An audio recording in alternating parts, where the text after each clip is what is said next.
أجمعين. أما بعد فأعوذ بالله من الشيطان الرجيم إلا المودة في القربى.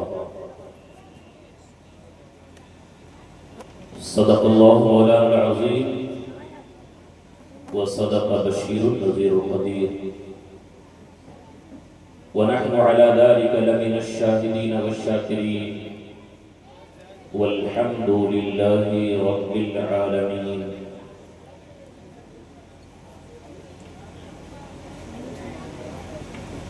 سرتابہ قدم ہے تنی سلطان زمن پھول، لب پھول دہن پھول زخم پھول بدن پھول، کیا بات رضا اس چمنستانی کرم کی، زہرا ہے کلی جس میں حسین اور حسن پھول. آپ حضرات باتیں نہ کریں بلکہ میری باتیں سنیں، اس لیے کہ یہ محفل حسین ہے اور ہمارا اور آپ کا یہ عقیدہ ہے کہ میرے آقا امام حسین اپنے غلاموں کو ملاحظہ فرماتے ہیں، اپنے غلاموں کو ملاحظہ فرماتے ہیں تو وہ سب کچھ ملاحظہ فرما رہے ہیں.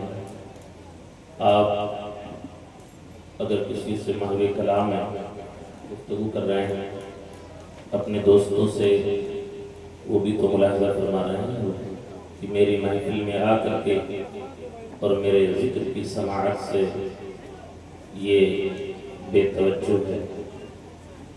تو ایسا نہ کریں بلکہ آپ تھوڑی دیر کے لیے توجہ کریں، جو باتیں آپ تک پہنچائی جائیں کوشش کریں کہ اس پر عمل کریں.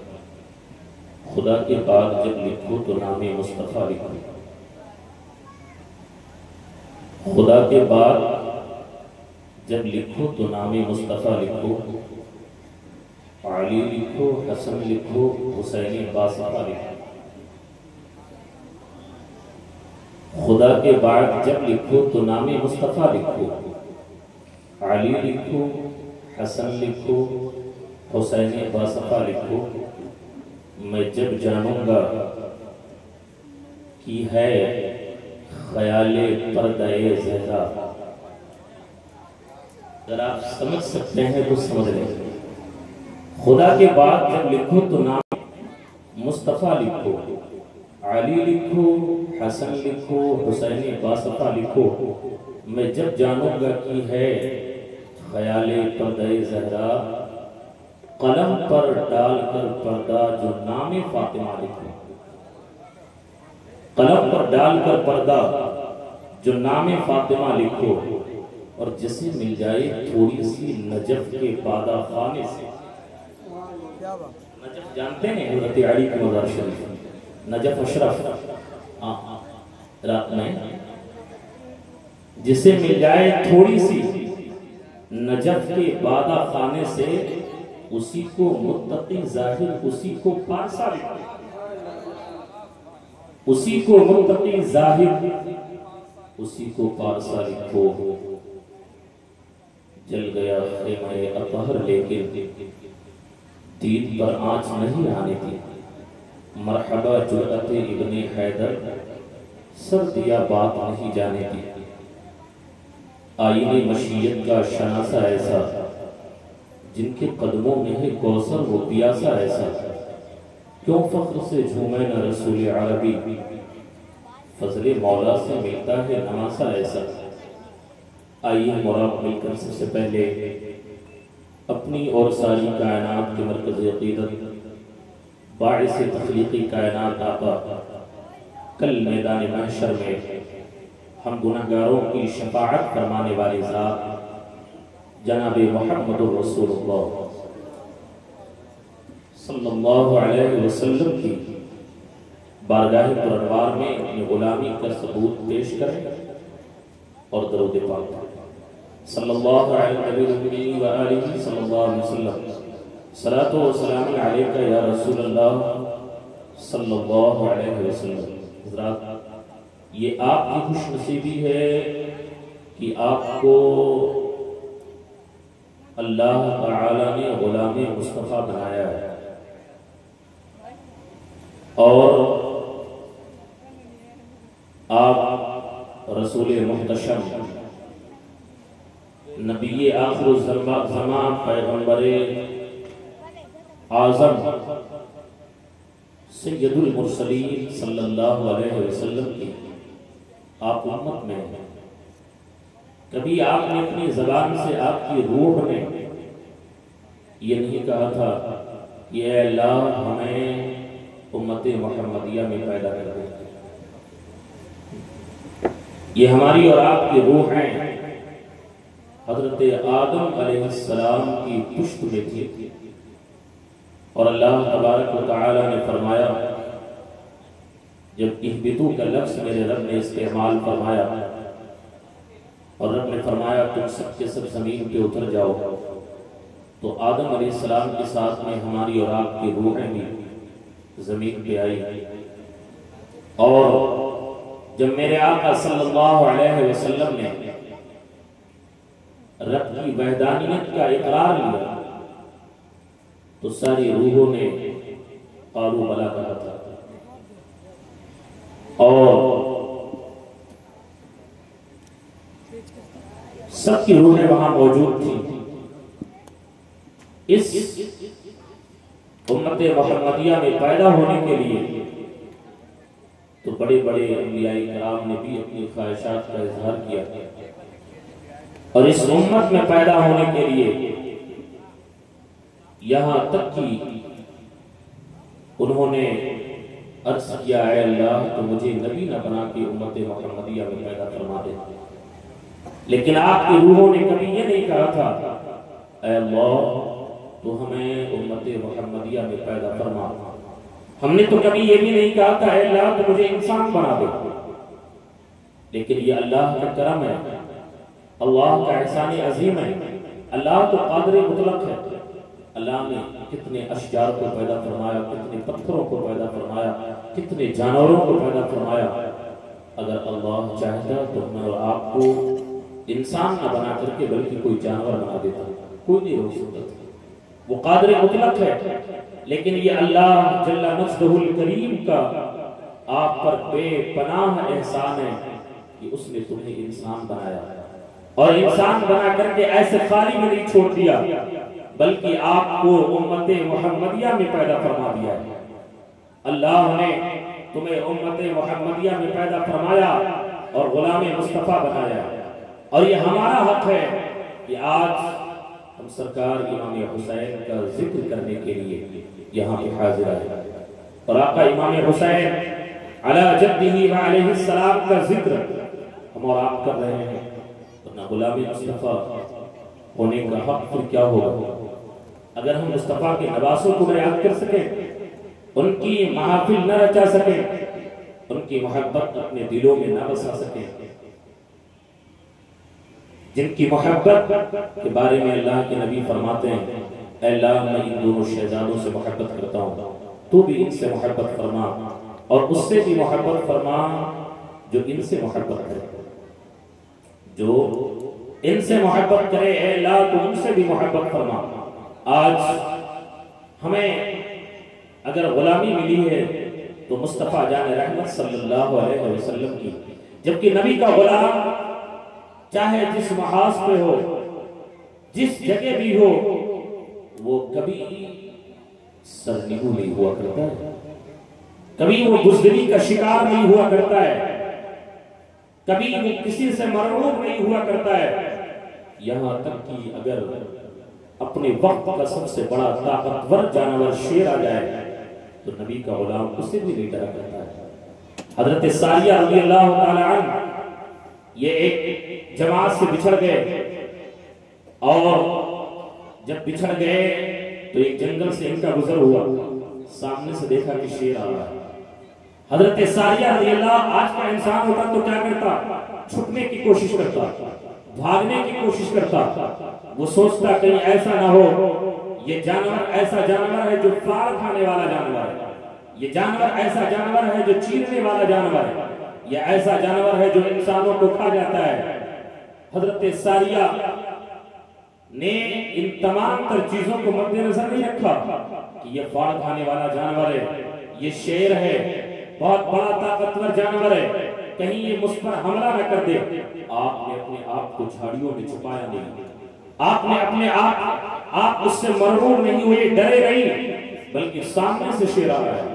حضرت ساریہ کے سامنے حضرت سفینہ رضی اللہ تعالیٰ عنہ، وہ سامنے سے شیر آ رہا ہے، آپ نے شیر کا مقابلہ کیا اور شیر سے آپ نے فرمایا، او شیر، تجھے معلوم ہے کہ میں مصطفیٰ جان رحمت صلی اللہ علیہ وسلم کا غلام ہوں، میں مصطفیٰ جان رحمت صلی اللہ علیہ وسلم کا غلام ہوں۔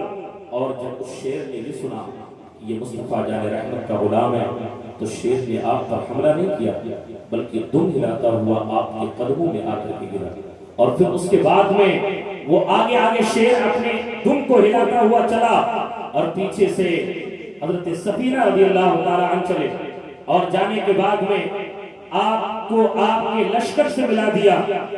یہ روایت ہمیں اس بات کی جانب غمازی کر رہی ہے کہ جب ہم سچے اور پکے مصطفیٰ کے غلام ہو جائیں گے تو دنیا کی ظالم طاغوتی طاقتیں ہمیں اپنے ظلم و تشدد کا نشانہ نہیں بنائیں گی، بلکہ اللہ تبارک و تعالیٰ ان طاغوتی طاقتوں کو اٹھا کر کے ہمارے قدموں میں ڈال دیں، وہ بھی ہمارے قدموں کو چومتی نظر آئیں گی۔ میرے آقا صلی اللہ علیہ وسلم کے پیارے دیوانوں، اللہ نے آپ کو مصطفیٰ کی غلامی عطا کی ہے۔ مصطفیٰ جان رحمت صلی اللہ علیہ وسلم کا عشق اپنے دل میں رکھو اور مصطفیٰ کا سچا غلام بن کر کے رہو۔ حضرت زید بن حارثہ رضی اللہ تعالیٰ عنہ اپنی ماں کے ساتھ ننیال جا رہے تھے، راستے میں اپنی ماں سے بچھڑ گئے۔ جب ماں سے بچھڑ جاتے ہیں لوگوں نے بازار در بازار انہیں بیچ لیا۔ جب آپ اپنے ماں کے گھر ان کی ماں اپنے گھر پہ پہنچتی ہے، باپ کو خبر ملتی ہے میرا بیٹا گم ہو گیا ہے۔ میں آپ سے پوچھنا چاہتا ہوں، اس باپ کے دل سے پوچھیں جس کا بیٹا گم ہو جائے، اس ماں کے دل سے پوچھیں جس کا بیٹا گم ہو جائے، اور جس بیٹے کے بارے میں کوئی سراغ نہ لگے، جس بیٹے کے بارے میں کوئی خبر نہ لگے۔ حضرت زید کی مائیں جب اپنے گھر جاتی ہے دروازے پہ بیٹھ جاتی ہے، کبھی کبھی رات تو اپنے بستر پہ گزار لیتی ہے رو رو کر کے حضرت زید کی یاد میں، لیکن جب صبح ہوتی ہے تو اپنے دروازے پہ آ کر کے بیٹھ جاتی ہیں، اور بیٹھنے کے بعد میں ہر آنے جانے والے سے یہی پوچھتی ہیں کہیں تو نے میرے زید کو دیکھا ہے؟ اگر پرندوں کا جھنڈ گزرتا ہے ان سے بھی یہ کلام کرنے لگتی ہیں، اے جماعت پرند، کیا تم لوگوں نے میرے زید کو دیکھا ہے؟ اگر کوئی جانور گزرتا ہے وہ اس سے بھی رو رو کر کے فریاد کرتی ہیں اور عرض کرتی ہیں، اے جانور کیا کہیں تو نے میرے زید کو دیکھا ہے؟ اگر ہواؤں کے جھونکے چلتے ہیں تو ایک ماں تڑپ جاتی ہے اور کہتی ہے، کیا کہیں تو نے میرے زید کو دیکھا ہے؟ حضرت زید کے باپ حضرت حارثہ ہیں، یہ جو ہے بازاروں میں جاتے ہیں، ہر ایک آدمی جو ملاقات ہوتی ہے، چھوٹا ملتا ہے کہیں تو نے میرے زید کو دیکھا ہے، نوجوان ملتا ہے کہیں تو نے میرے زید کو دیکھا ہے، بوڑھا ملتا ہے کہیں تو نے میرے زید کو دیکھا ہے۔ جنگلوں میں جاتے ہیں، درختوں کے سامنے کھڑے ہو جاتے ہیں، درختوں سے پوچھنے لگتے ہیں، اے درختوں تو نے کہیں میرے زید کو تو نہیں دیکھا ہے؟ اے اشجار کہیں تو نے میرے زید کو تو نہیں دیکھا ہے؟ پہاڑوں کے قریب جاتے ہیں، پتھروں سے مخاطب ہو کر کے کہتے ہیں، اے پتھروں کہیں تو نے میرے زید کو تو نہیں دیکھا ہے؟ ایک باپ کے دل کی تڑپ کیا ہوتی ہے، ایک باپ کے دل کے اوپر کیا گزر رہی ہے جس کا بیٹا اس کا لخت جگر اس کے پاس سے جدا ہو گیا ہے۔ آج اگر ایک لمحے کے لیے بیٹے کو باپ سے جدا کر دیا جائے تو باپ پریشان ہو جاتا ہے، ماں پریشان ہو جاتی ہے، کبھی ادھر چکر کاٹتی ہے کبھی ادھر چکر کاٹتی ہے، لیکن کئی مہینے ہو گئے ہیں ماں کی روتے روتے جو ہے وہ آنکھوں کے آنسوؤں کے قطرات جو ٹپک رہے تھے اب دھیرے دھیرے وہ خون میں تبدیل ہو رہے ہیں۔ باپ جو ہے وہ اپنے کلیجے پہ اپنے ہاتھ کو رکھ کر کے اور رات کے سناٹے میں مصلا بچھا کر کے مولا کی بارگاہ میں عرض کرتا ہے، مولا تو میرے زید کو مجھ سے ملا دے۔ ماں اپنے آنچل کو پھیلا کر کے بارگاہ مولا میں عرض کرتی ہے، مولا تو میرے زید کو مجھ سے ملا دے۔ آخر وہ وقت قریب آتا گیا، حضرت زید کے علاقے کے کچھ لوگ جو ہیں وہ زیارت حرمین شریفین کے لیے مکہ شریف تشریف لے گئے۔ آخر ان کی حاضری جب بارگاہ مصطفیٰ میں ہوتی ہے، مصطفیٰ جان رحمت کی بارگاہ میں ہوتی ہے، حضرت زید بازار در بازار بکتے ہوئے آمنہ کے لال کے قدموں میں پہنچتے ہیں، مدینے کے تاجدار کے قدموں میں پہنچتے ہیں، انیس القریبین کی بارگاہ میں پہنچ جاتے ہیں۔ جب میرے آقا کی بارگاہ میں رہتے ہیں، ان کے علاقے کے لوگ گئے حج کرنے کے لیے، لیے. اور جب حضرت زید کو مصطفیٰ کی بارگاہ میں دیکھا ہے, زید نے اپنے علاقے کے لوگوں کو دیکھا, فوراً پہچان لیا ہے. اگر آج آپ کے محلے کا کوئی آدمی کئی سال کے لیے کمانے کے لیے باہر چلا گیا ہو, اگر کوئی ایک بندہ وہاں پر پہنچ جائے تو وہ کتنی خاطر کرتا ہے, کبھی گلے سے لگاتا ہے, کبھی پیشانی چومتا ہے, کبھی جو ہے وہ اس کے ہاتھوں کو اپنے گریبان میں ڈالتا ہے, کبھی جو ہے وہ سوچتا ہے اس کے لیے کھانے کا میں انتظام یہ کر دوں, اس کے رہنے کے لیے یہ انتظام کر دوں. کبھی اپنے باپ کی خیریت پوچھتا ہے, کبھی اپنے ماں کی خیریت پوچھتا ہے, کبھی اپنے باپ کی خیریت پوچھتا ہے, کبھی اپنے بھائی کی خیریت پوچھتا ہے, کبھی اپنے دوستوں کی خیریت پوچھتا ہے. حضرت زید ہیں, آمنہ کے لال کی بارگاہ میں رہتے ہیں, مدینے کے تاجدار کی بارگاہ میں رہتے ہیں, انیس الغریبین آقا کی بارگاہ میں رہتے ہیں. زید کے علاقے کے لوگ حج کرنے کے لیے گئے, لوگوں کی نظر زید کے اوپر پڑی ہے, زید کی نظر ان کے علاقے کے لوگوں کے اوپر پڑی ہے. حضرت زید کی نظر جب پڑتی ہے یہ فوراً پہچان لیتے ہیں, یہ میرے محلے کا آدمی حج کرنے کے لیے آیا ہے, یہ میرے علاقے کا آدمی آیا ہے. حضرت زید کو پہچان لیتے ہیں. زید سے جا کے کہا تھا تم تو یہاں رہ رہے ہو, تمہارا باپ تمہارے غم میں رو رو کر کے تڑپتا ہے, تمہاری ماں کو راتوں میں نیند نہیں آتی ہے, وہ تو پرندوں کی جماعت سے بھی تمہاری خیریت پوچھتی ہے, وہ تو ہر آنے جانے والوں سے جو ہے وہ تمہارے بارے میں خبر پوچھتی ہے. حضرت زید کی آنکھیں اشکبار ہو جاتی ہیں اور کہتے ہیں کہ ہاں ہاں یہ مجھے بھی خبر ہے کہ مجھے اپنے ماں باپ سے جدا ہوئے آج کافی عرصہ ہو, مجھے میرے باپ سے ملاقات نہیں ہوئی ہے, میری ماں سے ملاقات نہیں ہوئی ہے, مجھے میرے ماں باپ کی یاد تو آتی ہے, لیکن اب ایسے در پہ آ گیا ہوں, اب ایسے کاشانے پہ آ گیا ہوں کہ اس در سے جانے کا دل نہیں چاہتا ہے, اس در کو چھوڑنے کا دل نہیں چاہتا ہے.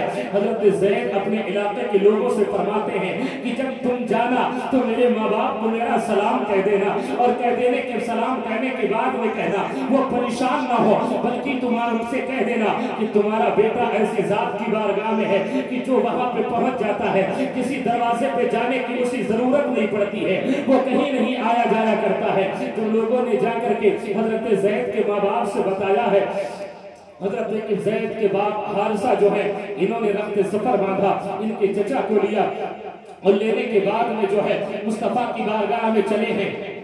زید کو لینے کے لیے راستے کو طے کر رہے ہیں, پیدل سفر کر رہے ہیں. کئی مہینے کے بعد میں جب مصطفیٰ کی بارگاہ میں پہنچے ہیں, مصطفیٰ جان رحمت کی بارگاہ میں سلام کیا ہے. سلام کرنے کے بعد میں عرض کرتے ہیں یا رسول اللہ میں نے سنا ہے میرا بیٹا زید آپ کی بارگاہ میں ہے. میرے آقا فرماتے ہیں ہاں ہاں آپ کا بیٹا زید میری بارگاہ میں تو ہے, کس لیے آئے ہو؟ کہا یا رسول اللہ لینے کے لیے آیا ہوں, اس کی ماں تڑپ رہی ہے, اس کی بہنیں تڑپ رہی ہیں, اس کے بھائی تڑپ رہے ہیں, اس کے دوست تڑپ رہے ہیں. حضرت زید کے باپ جب اتنا کہتے ہیں, چچا بھی کہتا ہے ہاں یا رسول اللہ ہم زید کو لینے کے لیے آئے ہیں.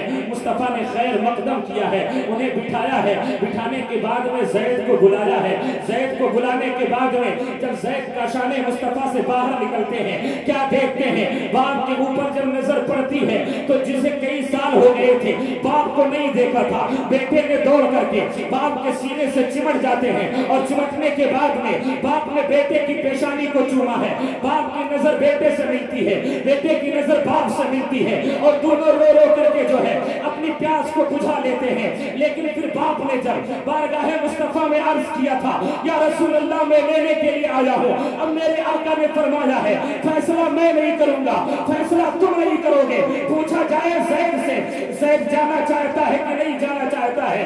جب زید سے پوچھا گیا, اب زید سوچتے ہیں اگر باپ کے پاس جاتا ہوں تو مصطفیٰ کا در چھوٹ رہا ہے, اور اگر مصطفیٰ کے در پہ رہتا ہوں تو باپ کا در چھوٹ رہا ہے. آخر زید کے دل نے فیصلہ کیا زید اگر باپ کا در چھوٹ جائے تو چھوٹ جائے, آمنہ کے لال کا در نہ چھوٹنے پائے, مدینے کے تاجدار کا در نہ چھوٹنے پائے. تبھی تو اعلیٰ حضرت کہتے ہیں یا رسول اللہ تیرے ٹکڑے پہ پڑے خیر کی ٹھوکر پہ نہ ڈال, کھڑکیاں کھائے کہا, دیکھ کھڑکیاں کھائے کہا, چھوڑ میں ٹکڑا تیرا, اور یا رسول اللہ تیرے قدموں میں جو ہے خیر کا وہ کیا دیکھیں, کون نظروں میں جچے دیکھ کے دم. نعرہ تکبیر, نعرہ رسالت, مسلک اعلیٰ حضرت, ذکر شہدائے کربلا, جشن امام حسین, نعرہ تکبیر, نعرہ رسالت. لوگوں مصطفیٰ کی غلامی کچھ اور ہے, آمنہ کے لال کی غلامی کچھ اور ہے. جیسے مصطفیٰ کی غلامی مل جائے وہ پوری دنیا کو مصطفیٰ کے قدموں پہ وار دینے کی ارادہ رکھتا ہے۔ اے غیور مسلمانوں، آقا امام حسین کی محفل میں آنے والوں، سرکار امام حسین علی جدہ علیہ السلام کا ذکر منانے والوں بڑے خوش نصیب ہوں۔ وہ اور لوگ ہوں گے جو کسی اور کا ذکر کرتے ہیں، لیکن الحمدللہ میرے آقا فرماتے ہیں من احب شیئا فاکثر ذکرہ، جو جس سے جتنی زیادہ محبت کرتا ہے اتنی ہی زیادہ اس کا ذکر کیا کرتا ہے، اتنی ہی زیادہ اس کا ذکر کیا کرتا ہے۔ آپ دنیا کی اعتبار سے دیکھیں، جو جس سے جتنی محبت کرتا ہے اتنا ہی ذکر اس کا کرتا ہے۔ آج آپ لوگوں نے آقا امام حسین کے ذکر کی محفل کو سجا کر کے اور پوری دنیا کو بتایا ہے، دنیا والوں ہم کسی اور کی چوکھٹ پہ نہیں بکے ہیں بلکہ فاطمہ کے نام کی چوکھٹ پہ بکے ہیں۔ ہاں، اور یہ کہتے ہیں جب تک بکا نہ تھا تو کوئی پوچھتا نہ تھا، تو نے خرید کر ہمیں انمول کر دیا۔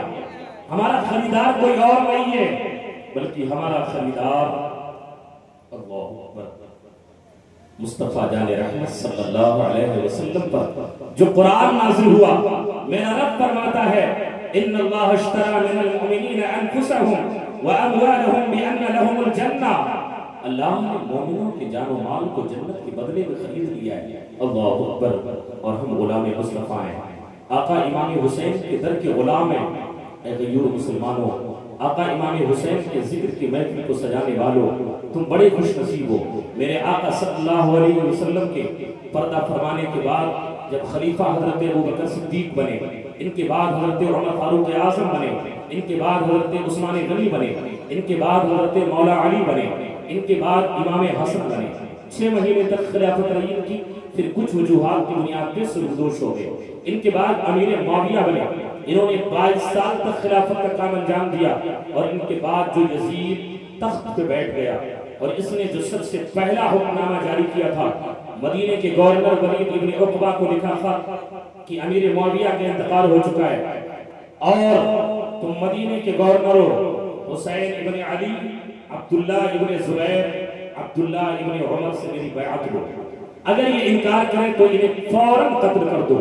اللہ اکبر، ولید ابن عقبہ نے خط لیا، پڑھا، یہ محب اہل بیت تھے، مروان کو بلایا، بلوانے کے بعد نے کہا یہ دیکھو امیر معاویہ کے انتقال کی خبر آئی ہے، یزید تخت نشی ہو گیا ہے، اور اس نے حسین ابن علی، عبداللہ ابن زبیر، عبداللہ ابن عمر سے بیعت مانگی ہے، تمہاری کیا مرضی ہے؟ مروان نے کہا انہیں بلایا جائے، یہ غلط مشورہ دیا انہیں، بلا بلایا جائے۔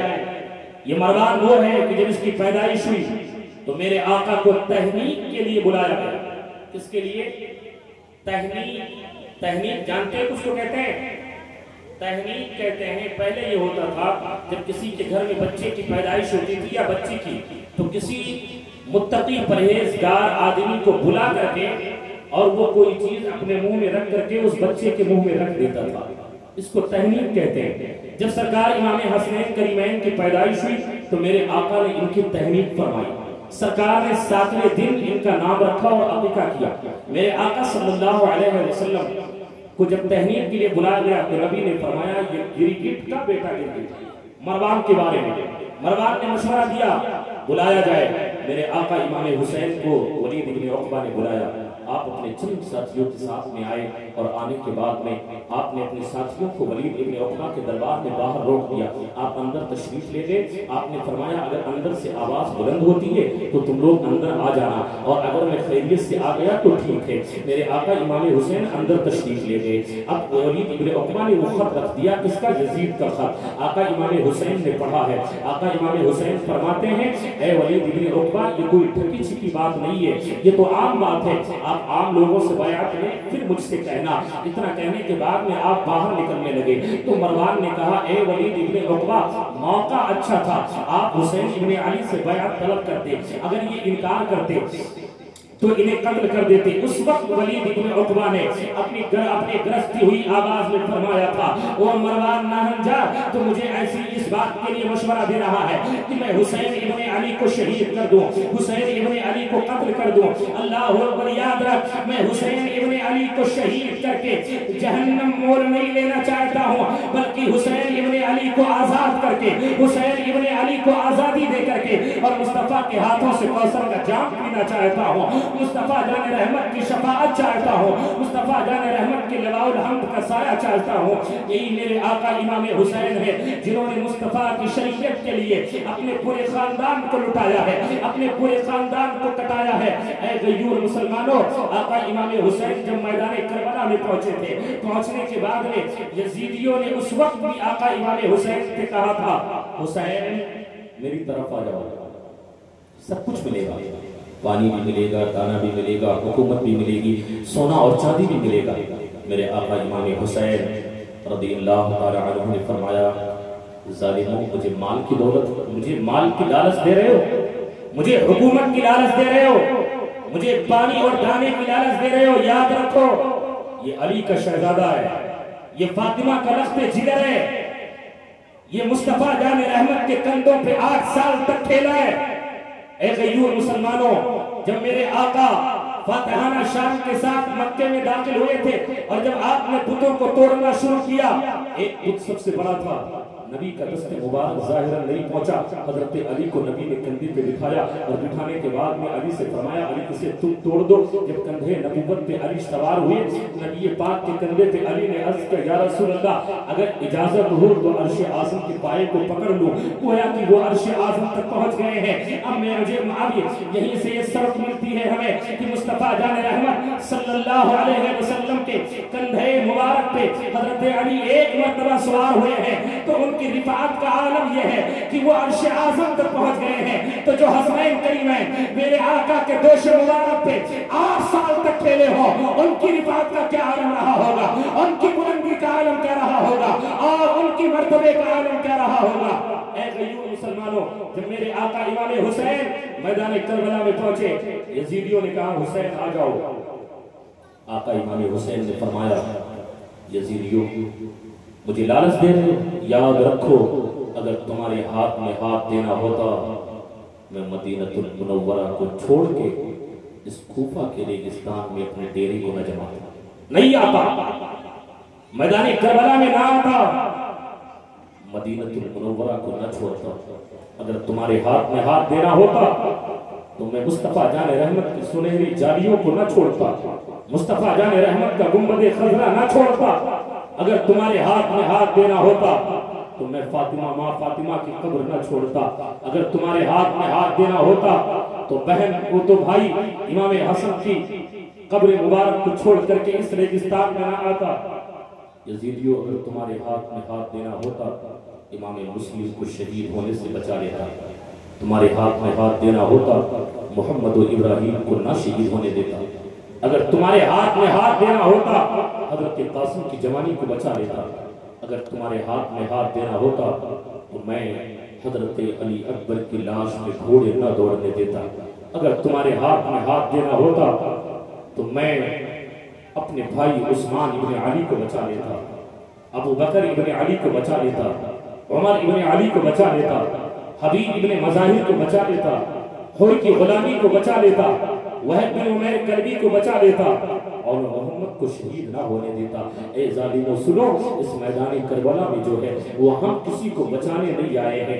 اگر تمہارے ہاتھ میں ہاتھ دینا ہوتا تو میں آج جب تمہارے ہاتھ میں ہاتھ دینا ہوتا تو میں ان سارے لوگوں کو بچا لیتا۔ اور یاد رکھو میں نے اگر مدینہ منورہ کو چھوڑا ہے تو مصطفیٰ کی شریعت کے لیے چھوڑا ہے، اگر نانا کی قبر کو چھوڑا ہے تو مصطفیٰ کی شریعت کے لیے چھوڑا ہے، اگر ماں فاطمہ کی قبر کو چھوڑا ہے تو مصطفیٰ کے قرآن کے لیے چھوڑا ہے، اگر بھائی حسن کی قبر کو چھوڑا ہے تو مصطفیٰ کی شریعت کے لیے چھوڑا ہے، اگر میں نے مکہ معظمہ کو چھوڑا ہے تو مصطفیٰ کی شریعت کے لیے چھوڑا ہے، اگر امام قاسم کی جوانی کو دیا ہے تو مصطفیٰ کی شریعت کے لیے دیا ہے، اگر امام مسلم کی قربانی دی ہے تو مصطفیٰ کی شریعت کے لیے دیا ہے، اگر محمد و ابراہیم شہید ہوئے ہیں تو مصطفیٰ کی شریعت کے لیے شہید ہوئے ہیں، اگر حبیب بن ابن مظاہر شہید ہوئے ہیں تو مصطفیٰ کی شریعت کے لیے شہید ہوئے ہیں، اگر وہب بن عمیر کلبی شہید ہوئے ہیں تو مصطفیٰ کی شریعت کے لیے شہید ہوئے ہیں، اگر حضرت علی اصغر شہید ہوئے ہیں تو مصطفیٰ کی شریعت کے لیے شہید ہوئے ہیں، اور میدان کربلا کربلا میں علی کے شیر میں گرجتے ہوئے ارشاد فرمایا تھا، او ظالمو یاد رکھو اس میدان کربلا میں جو ہے وہ ہم جان بچانے نہیں آئے ہیں، بلکہ اپنی جان اور پورے خاندان کو دے کر کے نانا کا قرآن بچانے آئے ہیں، نانا کا دین بچانے آئے ہیں، نانا کی شریعت بچانے آئے ہیں۔ اور آپ نے فرمایا تھا ظالمو جو جان مانگو تو جان دیں گے، جو مال مانگو تو مال دیں گے، مگر نہ ہوگا یہ ہم سے ہرگز نبی کا جاہو جلال۔ یہ حسین ہے، حسینیت یہ نہیں ہے کہ آپ محرم کے مہینے میں جو ہے وہ دنیاوی لفظیات میں مبتلا ہو، بلکہ حسینیت یہ ہے کہ جب عاشورے کے ایام آ جائیں تو 9 اور 10 محرم کو آپ روزہ رکھیں، 9 اور 10 محرم کو آپ روزہ رکھیں، ہاں، اور جب عاشورے کا دن ہو 10ویں محرم تو آپ اس دن 4 رکعت نماز عاشورہ پڑھیں، اور اپنے گھر میں پڑھیں۔ مرد کے لیے بہتر یہ ہے کہ وہ مسجد میں جا کر کے پڑھے، وہ اپنے گھر میں بھی پڑھ سکتا ہے، 4 رکعت نفل کی نیت کرے اور کوئی بھی سورہ پڑھ سکتا ہے اس میں، بہتر یہ ہے کہ سورہ اخلاص شریف کی تلاوت کرے۔ میرے آقا فرماتے ہیں تو یہ 4 رکعت نماز ادا کر لے، اللہ تبارک و تعالی اس کے 50 برس کے گناہوں کو معاف 50 برس کے گناہوں کو معاف فرما دیتا ہے۔ یہ تاریخ جب عاشورے کی تاریخ